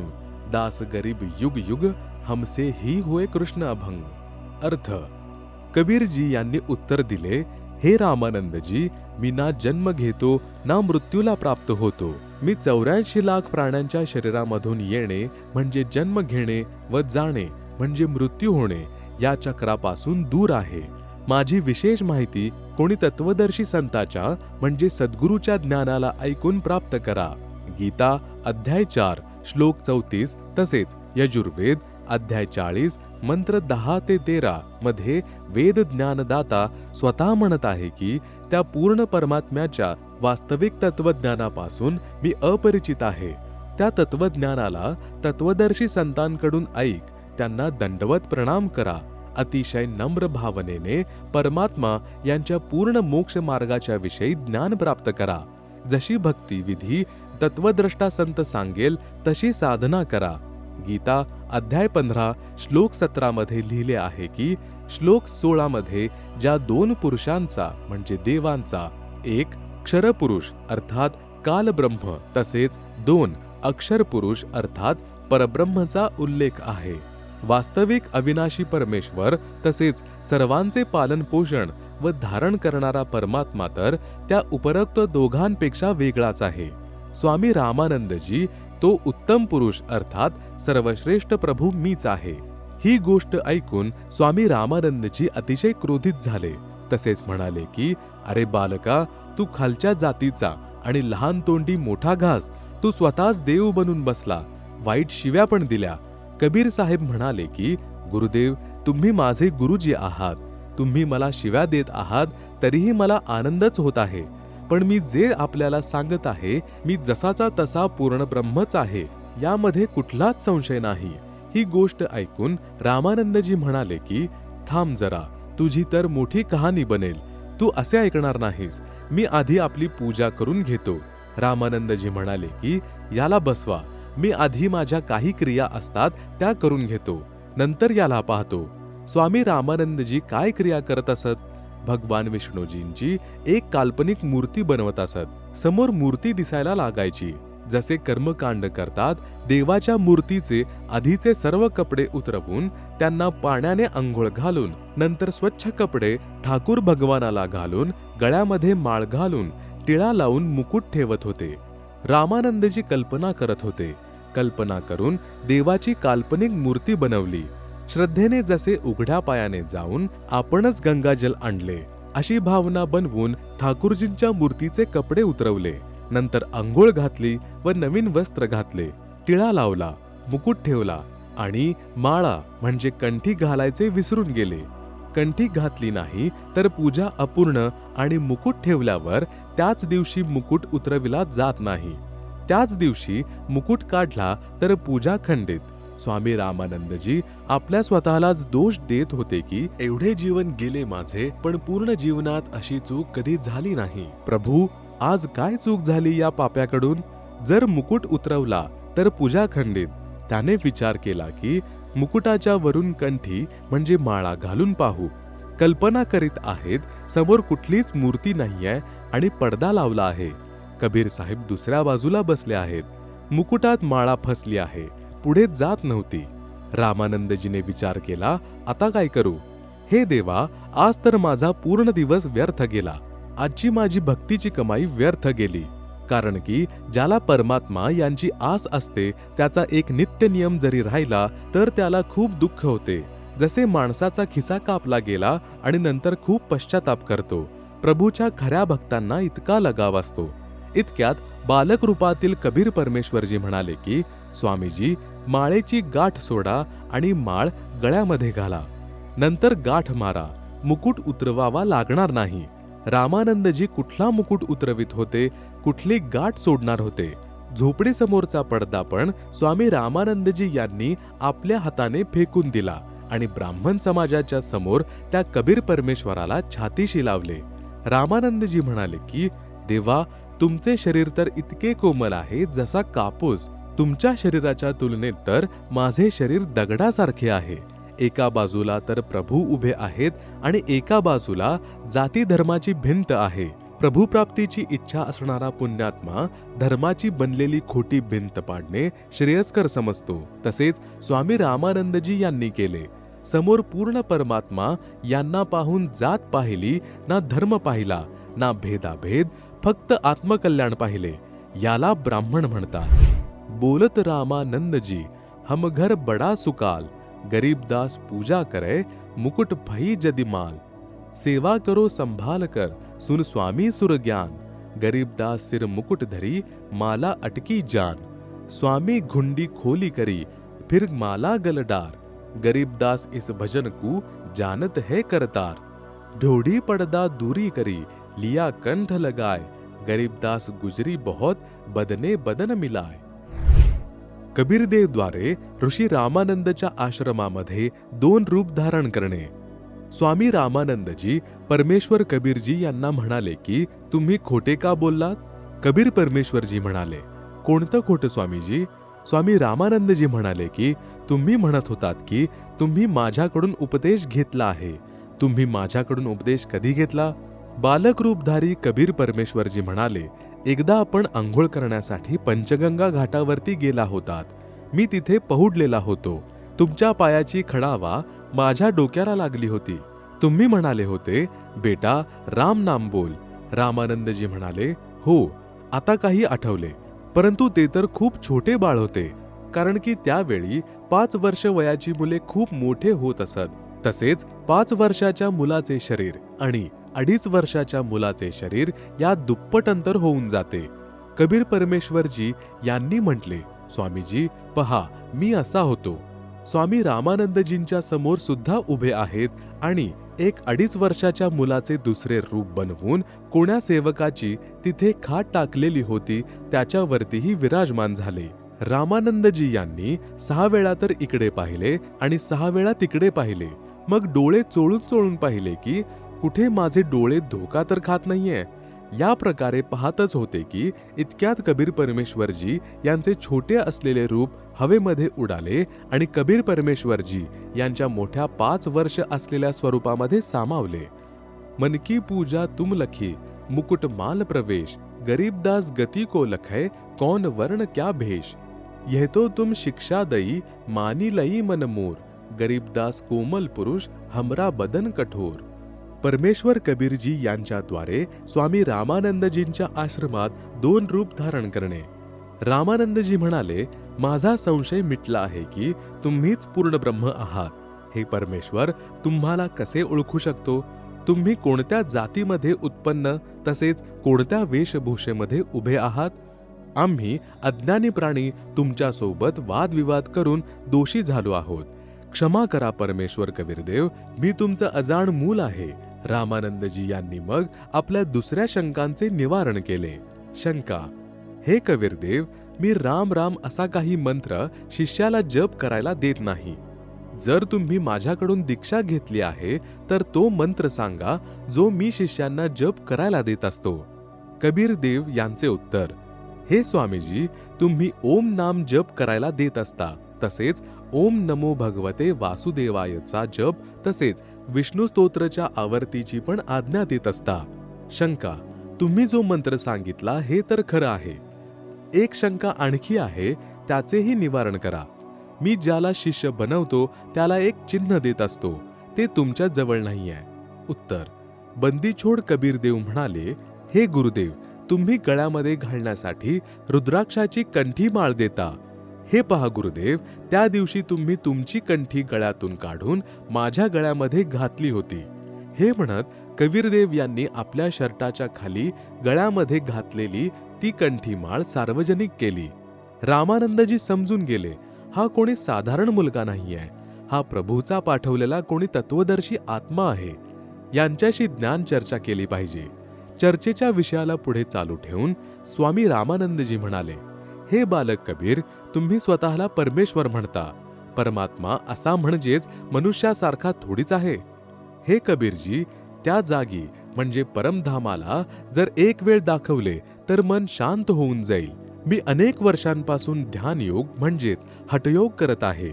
मी आकाशामध्ये खूप वरपर्यंत सैर करून येत असतो. परमेश्वर कबीरजी म्हणाले, हे स्वामीजी, तुम्ही समाधीस्थ व्हा. स्वामी रामानंदजींचा हठयोग ध्यान करणे म्हणजे मेडिटेशन करणे असा रोजचा अभ्यास होता. लगेच समाधीस्थ झाले. समाधी स्थितीत स्वामीजींची सुरती म्हणजे ध्यान त्रिवेणीपर्यंत जात होती. त्रिवेणीवरती 3 रस्ते होतात. डावा रस्ता धर्मराजाचा लोक तसेच ब्रह्मा, विष्णू तसेच शिवजी यांच्या लोकात तसेच स्वर्ग लोकात जातो. उजवा रस्ता 88,000 खेड्यांकडे जातो. समोरचा रस्ता ब्रह्मलोकात जातो. त्यास ब्रह्मरंध्रही म्हणतात. स्वामी रामानंदजी खूप जन्मांपासून साधना करत आले होते. या कारणाने त्यांचे ध्यान लगेच लागत होते. बालक रूपधारी परमेश्वर कबीरजी रामानंदजीला ध्यानात समोर भेटले. तसेच तिथला सर्व भेद रामानंदजीला सांगितला. हे स्वामीजी, आपली भक्ती साधना कितीतरी जन्मांची संचित आहे. ज्यावेळी तुम्ही शरीर सोडून जाल या डाव्या रस्त्याने जाल. या रस्त्यात स्वयंचलित दरवाजे म्हणजे ऑटोमॅटिक खुलणारे दार आहे. ज्या साधकाची ज्याही लोकाची साधना असते ते धर्मराजाच्या जवळ जाऊन याच रस्त्याने पुढे चालत असतो. त्याच लोकाचे द्वार आपोआप उघडते व लगेच बंद होते. तो प्राणी पुन्हा त्या रस्त्याने परतू शकत नाही. धर्मराज लोक सुद्धा डाव्या बाजूने जाणाऱ्या रस्त्यावर सर्वप्रथम आहे. त्या धर्मराजच्या लोकात प्रत्येकाच्या भक्ती अनुसार स्थान निश्चिती होते. स्वामी रामानंदजींच्या भक्तीचा आधार विष्णूजींचा लोक आहे. आपण आपल्या पुण्याला या लोकामध्ये संपवून पुन्हा पृथ्वीवर शरीर धारण कराल. हे रहाटाच्या विहिरीच्या चक्रासारखे आपल्या साधनेने कधीच समाप्त होणार नाही. हे जन्ममृत्यूचे चक्र तर माझ्याद्वारे सांगितलेल्या तत्वज्ञानाद्वारेच समाप्त होणे संभव आहे. परमेश्वर कबीरजींनी पुन्हा सांगितले, हे स्वामीजी, जे समोरचे द्वार आहे ते ब्रह्मरंध्र आहे. हे वेदांमध्ये लिहिलेल्या कोणत्याही मंत्र जपाने नाही उघडणार, हे तर माझ्याद्वारे सांगितलेल्या सतनामच्या जपाने उघडते, जे 2 मंत्राचे असते. एक ओम मंत्र, दुसरा तत्. हा तत् सांकेतिक आहे. वास्तविक नाम मंत्र तर उपदेश घेणाऱ्याला सांगितला जाईल. असे म्हणून कबीर परमेश्वरजींनी सतनामाचा म्हणजे 2 मंत्राचे नाम जप केला. त्वरितच समोरचे द्वार म्हणजे ब्रह्मरंध्र उघडले. परमेश्वर कबीरजी आपल्यासोबत स्वामी रामानंदजींच्या आत्म्याला घेऊन त्या ब्रह्मरंध्रामध्ये प्रवेश करून गेले. त्यापश्चात ते द्वार त्वरित बंद झाले. त्या द्वारातून निघाल्यावर लांब लचक रस्ता चालल्यावर ब्रह्मलोकात गेल्यावर पुढे 3 रस्ते आहेत. डाव्या बाजूचा एक रस्ता महास्वर्गात जातो. त्या महास्वर्गात नकली सतलोक, अलखलोक, अगमलोक तथा अनामी लोकाची रचना कालब्रह्मने आपली पत्नी दुर्गाकडून करून ठेवली आहे, प्राण्यांना धोका देण्यासाठी. त्या सर्व नकली लोकांना दाखवून परत आले. उजवीकडे सप्तपुरी, ध्रुवलोक इत्यादी आहेत. समोरील द्वार जेथे जाते तेथे गीता ज्ञानदाता कालब्रह्म आपल्या योगमायेने लपून राहतो. तेथे 3 स्थान बनवले आहेत. एक रजोगुण प्रधान क्षेत्र आहे, जेथे कालब्रह्म तथा दुर्गा म्हणजे प्रकृती देवी पती-पत्नी रूपात साकार रूपात राहतात. त्यावेळी ज्या पुत्राचा जन्म होतो तो रजोगुणयुक्त असतो. त्याचे नाव ब्रह्मा ठेवतात. त्या बालकास तरुण होईपर्यंत अचेत ठेवून त्याचे पालन पोषण करतात. युवा झाल्यावर कालब्रह्म स्वतः विष्णू रूप धारण करून आपल्या नाभीतून कमळाचे फूल प्रकट करतो. युवावस्था प्राप्त झाल्यानंतर त्या कमळाच्या फुलावर ब्रह्माला ठेवून सचेत करतात. अशा प्रकारे एक सद्गुण प्रधान क्षेत्र बनवले आहे. तेथे दोघे दुर्गा व कालब्रह्म पती-पत्नी रूपात राहून सद्गुणी प्रधान पुत्र उत्पन्न करतात. त्याचे नाव विष्णू ठेवतात. त्याला सुद्धा युवा होईपर्यंत अचेत करून ठेवतात. शेषशय्येवर सचेत करतात. अन्य शेषनाग ब्रह्मच आपल्या शक्तीने उत्पन्न करतो.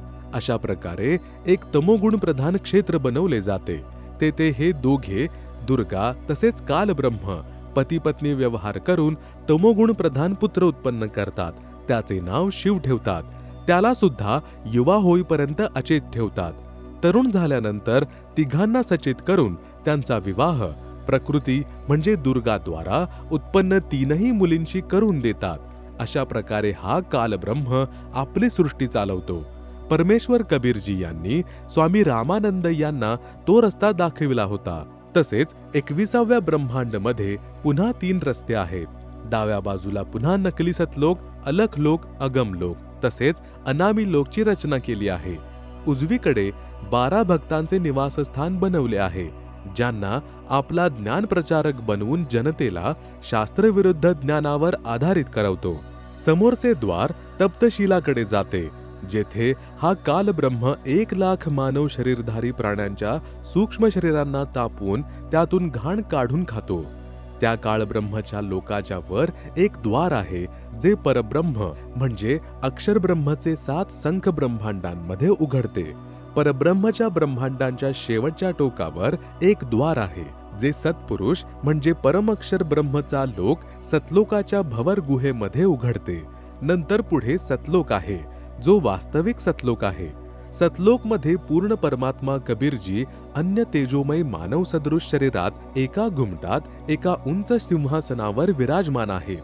तेथे सतलोकातील सर्व वस्तू तसेच सतलोकवासी पांढऱ्या तेजाने युक्त आहेत. सत्पुरुषाच्या शरीराचा प्रकाश अत्याधिक पांढरा आहे.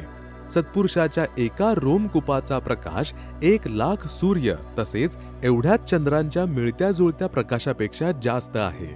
परमेश्वर कबीरजी स्वामी रामानंदजींच्या आत्म्याला सोबत घेऊन सतलोकी गेले. तेथे सुद्धा सर्व आत्म्यांचे मानव सदृश शरीर आहे. त्यांचे शरीरांचा सुद्धा पांढरा प्रकाश आहे.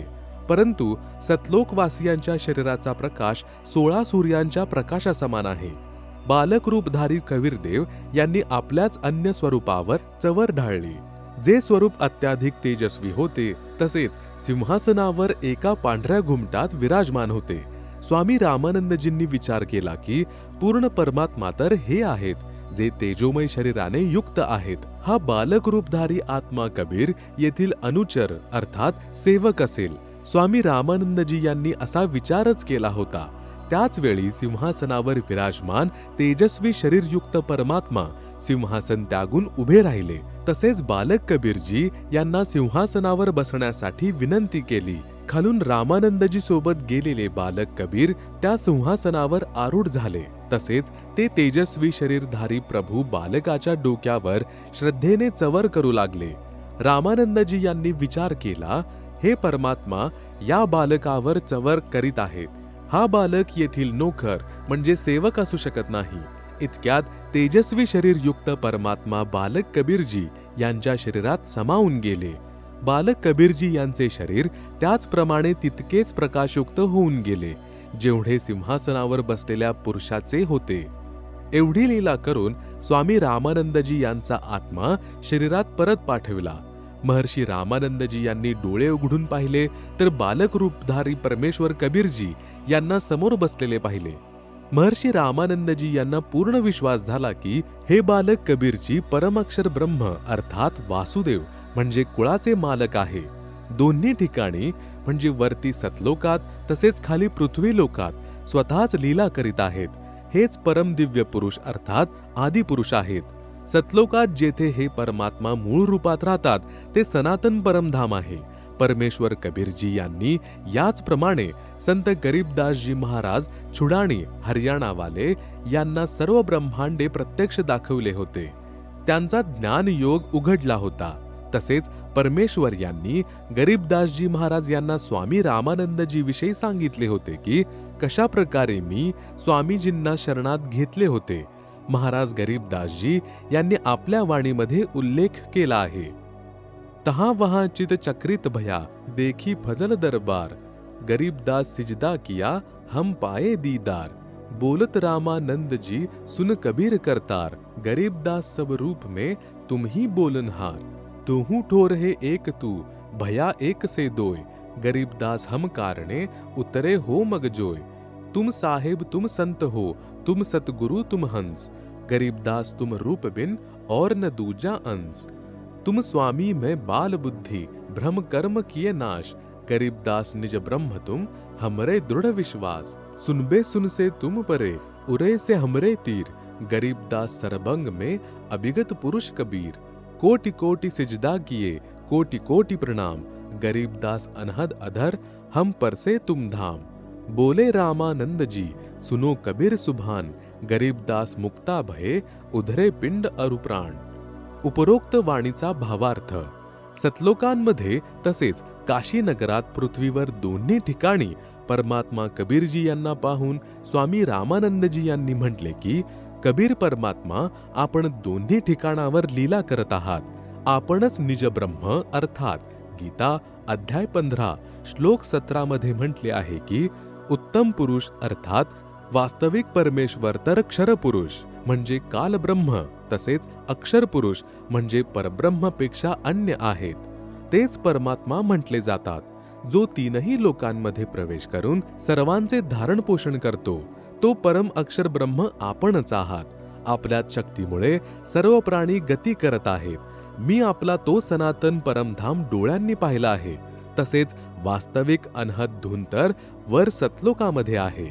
असे म्हणून स्वामी रामानंदजी यांनी कबीर परमेश्वर यांच्या चरणामध्ये कोटी कोटी प्रणाम केला. तसेच म्हटले आपण परमेश्वर आहात, आपण सद्गुरू तसेच आपणच तत्वदर्शी संत आहात. आपणच हंस अर्थात दूध पाणी वेगळा वेगळा करणाऱ्या खऱ्या भक्ताच्या गुणांनी युक्त आहात. कबीर भक्त नावामुळे इथं प्रसिद्ध आहात. वास्तवात आपणच परमात्मा आहात. मी आपला भक्त, आपण माझे गुरुजी. परमेश्वर कबीरजी यांनी म्हटले, हे स्वामीजी, गुरुजी तर आपणच राहा. मी आपला शिष्य आहे. हे गुरु परंपरा टिकवून ठेवण्यासाठी अति आवश्यक आहे. जर आपण माझ्या गुरुजी रूपात नाही राहत असाल तर भविष्यामध्ये संत व भक्त म्हणतील की गुरु करण्याची काही आवश्यकता नाही, सरळ परमात्मा सोबतच संपर्क करा. कबीर यांनी पण गुरु केला नव्हता. हे स्वामीजी, कालप्रेरित व्यक्ती अशा काही गोष्टी बनवून श्रद्धाळूंना भक्तीच्या दिशेपासून भ्रष्ट करत राहतील, तसेच कालच्या जाळ्यात फसवून ठेवतील. म्हणून संसाराच्या दृष्टीमध्ये आपण माझ्या गुरुजींची भूमिका करा. तसेच वास्तवात ज्या साधनेची विधी मी सांगेन आपण तशी भक्ती करावी. स्वामी रामानंदजी यांनी कबीर परमेश्वर यांच्या गोष्टीचा स्वीकार केला. कबीर परमेश्वरजी एका रूपात स्वामी रामानंदजी यांना तत्वज्ञान ऐकवत होते. तसेच अन्य रूप धारण करून काही वेळानंतर आपल्या घरी आले, कारण की तिथे निरू तसेच निमा खूप चिंताग्रस्त होते. मुलाला सहकुशल घरी आल्यावर निरू व निमा यांनी परमेश्वराचे आभार मानले. आपला मुलगा कबीर याला हृदयाशी धरून निमा रडू लागली. तसेच आपले पती निरूच्या जवळ घेऊन गेली. निरूने पण मुलगा कबीरचे लाड केले. निरूने विचारले, बेटा, आपल्याला त्या ब्राह्मणाने मारले तर नाही? कबीरजी म्हणाले, नाही पिताजी, स्वामी रामानंदजी खूप चांगले आहेत. मी त्यांनाच गुरु बनवले आहे. त्यांनी मला सर्व ब्राह्मण समाजाच्या समोर हृदयाशी लावून म्हटले, हा माझा शिष्य आहे. आजपासून मी सर्व हिंदू समाजाच्या सर्व जातीच्या व्यक्तींना शिष्य बनवत राहील. माता पिता म्हणजे निरू तसेच निमा अतिप्रसन्न झाले. तसेच घरच्या कामामध्ये व्यस्त झाले. स्वामी रामानंदजी यांनी म्हटले, हे कबीरजी, आमच्या सर्वांच्या बुद्धीवर दगड पडले होते. आपणच अज्ञानरूपी दगडाला हटवले आहे. मोठ्या पुण्यकर्मामुळे आपले दर्शन सुलभ झाले आहे. शेख तकी पीरने नाही ओळखले परमेश्वर यांना. एका वेळी दिल्लीचा बादशाह सिकंदर लोधी याला ज्वलन दाहचा रोग झाला. ज्वलनाचा रोग असा असतो, जसे कोणाचा अग्नीमध्ये हात जळला आहे, त्यामध्ये खूप त्रास होतो. ज्वलनाच्या रोगामध्ये वरून त्वचा जळलेली दिसत नाही, परंतु त्रास खूप जास्त होतो. त्याला ज्वलनाचा रोग असे म्हणतात. ज्यावेळी व्यक्तीचे पाप वाढत जाते तर औषधी पण व्यर्थ होत जाते. दिल्लीच्या बादशाह सिकंदर लोधीच्या सोबत पण तसेच झाले. सर्व प्रकारची औषधी सेवन केली. मोठे मोठे वैद्य बोलावले आणि ते सांगतील तेवढे बक्षीस ठेवले की मला बरे करून द्या, जे मागाल ते देईल. दुःखात व्यक्ती माहीत नाही काय संकल्प करतो. सर्व उपाय निष्फळ झाले. त्यानंतर आपले धार्मिक काझी, मुल्ला, संत इत्यादी सर्वांपासून धार्मिक उपाय करवला, परंतु सर्व असफल राहिले. जेव्हा आम्ही दुःखी होऊन जातो तेव्हा हिंदू आणि मुसलमान नाही राहत. मग कुठे रोग नष्ट होईल तिथं चालत जातो. तसे तर हिंदू म्हणतात की मुसलमान वाईट आणि मुसलमान म्हणतात की हिंदू वाईट आहेत. आणि आजारी पडल्यावर हिंदू व मुसलमान नाही. कष्ट येतील तेव्हा तर काही वाईट नाही. वाईट कोणी नाही. जे मुसलमान वाईट आहेत ते आहेत आणि जे हिंदू वाईट आहेत ते वाईट आहेत. दोघांमध्ये चांगले पण आहेत. समाजामध्ये चांगल्या आणि वाईट व्यक्ती असतात, परंतु आपण जीव आहोत. आपली कोणती जात व्यवस्था नाही. जीव आमची जात आहे. मानव आमचा धर्म आहे. परमात्म्याला प्राप्त करायचे आहे. हिंदू वैद्य तसेच आध्यात्मिक संत पण बोलवले. स्वतः पण त्यांना जाऊन भेटले आणि सगळ्यांचे आशीर्वाद व तंत्रमंत्र करवून घेतले, परंतु सर्व प्रयत्न निष्फळ राहिले. कोणीतरी सांगितले की काशी शहरामध्ये एक कबीर नावाचे महापुरुष आहेत. जर ते कृपा करतील तर आपले दुःख निवारण अवश्य होऊन जाईल. जेव्हा बादशाह सिकंदरने ऐकले की काशीमध्ये एक महापुरुष राहत आहे, तर त्याला थोडे थोडे आठवले की तो तर नाही ज्याने गायीला पण जिवंत केले होते. हजारो अंगरक्षकांसहित दिल्लीपासून काशीसाठी निघाले. काशी नरेश बीरसिंग बघेल अगोदरच कबीर साहेबांचे महिमा आणि ज्ञान ऐकून कबीर साहेबांचे शिष्य झाले होते.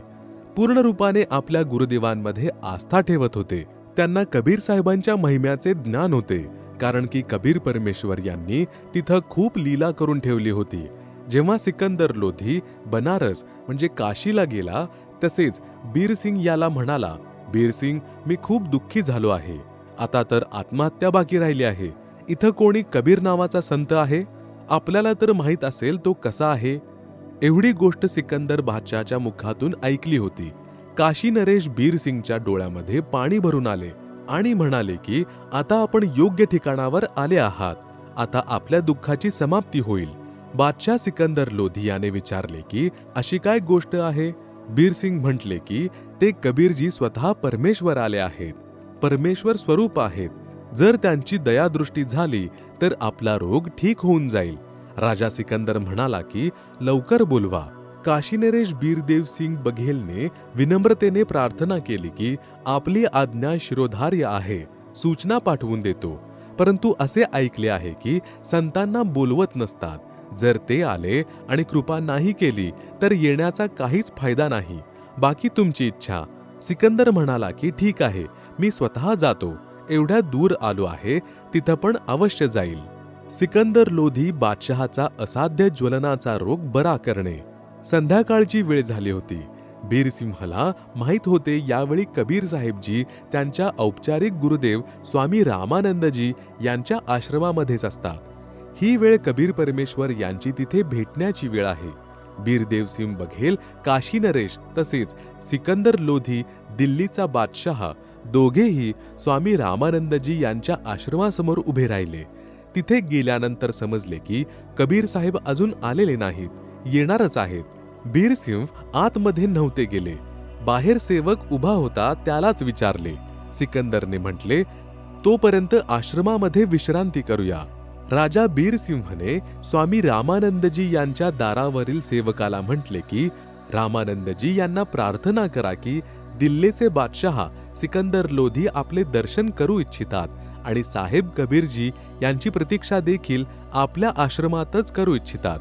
सेवकांनी आतमध्ये जाऊन रामानंदजी यांना कळवले की दिल्लीचा बादशाह सिकंदर लोधी आलेले आहेत. रामानंदजी मुसलमानांचा द्वेष करत होते. रामानंदजी म्हणाले की मी या म्लेच्छांचा म्हणजे मुसलमानांचा चेहरा सुद्धा बघत नाही, त्याला बाहेर बसायला सांगा.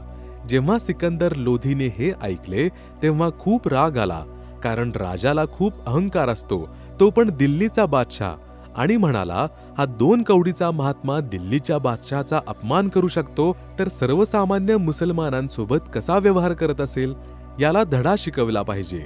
रामानंदजी वेगळ्या आसनावर बसलेले होते. सिकंदर लोधीनी रामानंदजी यांची मान तलवारीने कापली. परत निघाला होता तेव्हा परत आठवले, मी ज्या कामाकरिता आलो होतो ते काम आता पूर्ण नाही होणार. म्हणाला की बीरसिंह बघ, मी काय अन्याय करून बसलो. माझे खूप वाईट दिवस आहेत. मला वाटतं चांगले करावे आणि होते वाईट. कबीर साहेबांच्या गुरुदेवांची हत्या केली. आता ते कधीही माझ्यावर दयादृष्टी नाही करणार. मला तर हे दुःख भोगूनच मरावे लागेल. मी खूप पापी जीव आहे. हे असे म्हणत आश्रमाच्या बाहेर जायला निघाला. बीरसिंह आपल्या बादशहासमोर काय बोलतील, जसे आश्रमाच्या बाहेर आले, कबीर साहेब येताना दिसले. बीरसिंह म्हणाला की माझे गुरुदेव कबीर साहेब आले. जसे कबीर साहेब थोड्या अंतरावर असताना बीरसिंहने जमिनीवर झोपून दंडवत प्रणाम केला. आता सिकंदर खूप घाबरला होता. जर त्याने हा गुन्हा केला नसता तर त्याने दंडवत प्रणाम केला नसता, आणि त्याने दंडवत केला नसता तर साहेब त्यांच्यावर दयाही करू शकले नसते, कारण हा नियम आहे. अति आधीन दीन हो प्राणी, ताते कहिये ये अकथ कहानी. उच्चे पात्र जल ना जाई, ताते नीचा हुजय भाई. आधीनी के पास है पूर्ण ब्रह्म दयाल, मान बडाई मारिये बे अदबी सिरकाल. कबीर परमेश्वर यांनी येथे एका बाणात 2 शिकार केले आहे. स्वामी रामदेवानंदजी यांच्यामध्ये धर्मभेदभावाची भावना बाकी होती, ती पण काढायची होती. रामानंदजी मुस्लिमांना हिंदूपेक्षा वेगळे आणि कनिष्ठ मानत होते. सिकंदरमध्ये अहंकाराची भावना होती. जर तो विनम्र नसता तर कबीर साहेबांनी त्याच्यावर दया केली नसती आणि सिकंदर स्वस्थ झाला नसता. बीरसिंहाला पाहून घाबरत सिकंदर लोधीने पण दंडवत प्रणाम केला. कबीर परमेश्वर यांनी दोघांच्या डोक्यावर हात ठेवला आणि म्हणाले की आज 2-2 राजे माझ्या गरीबाजवळ कसे काय आले, मला गरीबाला कसे दर्शन दिले. परमेश्वर कबीरजी यांनी आपला हात उचलला सुद्धा नव्हता तेव्हाच सिकंदरचा ज्वलनाचा रोग नाहीसा झाला. सिकंदर लोधीच्या डोळ्यांमध्ये पाणी आले. संतांच्या समोर हे मन पळून जाते आणि आत्मा वर येतो, कारण परमात्मा आत्म्यांचा सोबती आहे. अंतर्यामी एक तू आत्म के आधार. आत्म्याचा आधार कबीर भगवान आहेत. सिकंदर लोधीने पाय पकडले आणि सोडले नाही, रडतच राहिला. परमेश्वर सर्व जाणत होते तरी देखील कबीर साहेबांनी सिकंदर लोधी दिल्लीच्या बादशहाला विचारले, काय झाले आहे. सिकंदरने सांगितले की दाता, माझ्याकडून घोर अपराध घडला आहे. तुम्ही मला क्षमा नाही करू शकत. ज्या कामासाठी मी येथे आलो होतो तो असाध्य रोग तर आपल्या केवळ स्पर्शाने ठीक झाला आहे. या पापीला माफ करा. कबीर साहेब यांनी सांगितले, माफ केले. हे तर सांग की काय झाले. सिकंदर म्हणाला की तुम्ही माफ करू शकत नाही, मी असे पाप केले आहे. कबीर साहेबजी यांनी म्हटले की माफ केले. सिकंदर पुन्हा म्हणाला, खरंच माफ केले? कबीर साहेबजी म्हणाले की हां, माफ केले. आता सांग काय दुःख आहे? सिकंदरने सांगितले की हे परमेश्वर, मी पापीने रागामध्ये तुमच्या गुरुदेवांचा शिरच्छेद केला आणि पूर्ण गोष्ट सांगितली. कबीर साहेब म्हणाले, काही हरकत नाही. जे झाले ते परमेश्वराच्या इच्छेने झाले. तुम्ही स्वामी रामानंदजी यांचा अंतिम संस्कार करून जावे, नाहीतर तुम्ही निंदेचे पात्र ठराल. कबीर परमेश्वर साहेबजी नाराज नाही झाले. सिकंदर लोधीने बीरसिंह यांच्या चेहऱ्याकडे पाहिले आणि म्हणाले, बीरसिंह, हे तर वास्तवात भगवान आहेत. बघा, मी तर गुरुदेवांचा शिरच्छेद केला आहे आणि कबीरजी यांना राग सुद्धा आला नाही. बीरसिंह गप्प राहिला, सोबत चालू लागला आणि मनातल्या मनात विचार करत होता की आता काय आहे, अजून बघायचे आहे. ही तर सुरुवात आहे. स्वामी रामानंदजी यांना जीवित करणे. परमेश्वर कबीरजी यांनी आतमध्ये जाऊन पाहिले तर रामानंदजी यांचे धड एका बाजूला आणि डोके एका बाजूला पडले होते. अंगावर चादर टाकली होती. कबीर साहेबांनी आपल्या मृत गुरुदेवांना दंडवत प्रणाम केला आणि त्यांच्या चरणांना स्पर्श केला आणि म्हटले, गुरुदेव उठा. दिल्लीचे बादशाह तुमच्या दर्शनाकरिता आले आहेत. एक वेळ उठा. दुसऱ्या वेळेस म्हटले, डोके आपोआप उठले व धडाला लागले आणि रामानंदजी जीवित झाले. बोला सद्गुरु देव की जय. सर्व मनुष्य एकाच प्रभूची मुले आहेत. जे दोन मानतात ते अज्ञानी आहेत. रामानंदजी यांच्या शरीरातून अर्धे रक्त आणि अर्धे दूध बाहेर आले होते. जेव्हा साहेब कबीरजी यांना स्वामी रामानंदजी यांनी कारण विचारले तेव्हा साहेबांनी सांगितले की स्वामीजी, तुमच्यामध्ये ही छोटीशी कसर अजून बाकी आहे की अजून पण तुम्ही हिंदू आणि मुस्लिम यांना दोन समजता, म्हणून अर्धे रक्त आणि अर्धे दूध बाहेर आले आहे. तुम्ही इतर जातीतील लोकांना आपला साथी मानले आहे. हे सर्व जीव एक आहेत. तुम्ही तर जाणकार आहात. आपण तर लीला करत आहात, म्हणजे त्यात फेरफार केला आहे आणि ते समजवले देखील आहे. कबीर, अलख इलाही एक है, नाम धराया दोय. कहे कबीर दो नाम सुनी, भरम परो मति कोय. कबीर, राम रहीमा एक है, नाम धराया दोय. कहे कबीर दो नाम सुनी, भरम परो मति कोय. कबीर, कृष्ण करीमा एक है, नाम धराया दोय. कहे कबीर दो नाम सुनी, भरम परो मति कोय. कबीर, काशी काबा एक है, एके राम रहीम. मैदा एक पकवान बहु, बैठी कबीरा जीम. कबीर, एक वस्तु के नाम बहु, लीजिए वस्तु पहचान. नाम पक्ष नहीं कीजिए, सार तत्व ले जान. कबीर, सब काहू का लीजिए, साचा शब्द निहार. पक्षपात ना कीजिए, कहे कबीर विचार. कबीर, राम कबीरा एक है, दूजा कबहू ना होय. अंतर टाटी कपट की, तातै दिखे दोय. कबीर, राम कबीर एक है, कहन सुनन को दोय. दो करी सोई जानई, सतगुरु मिला न होय.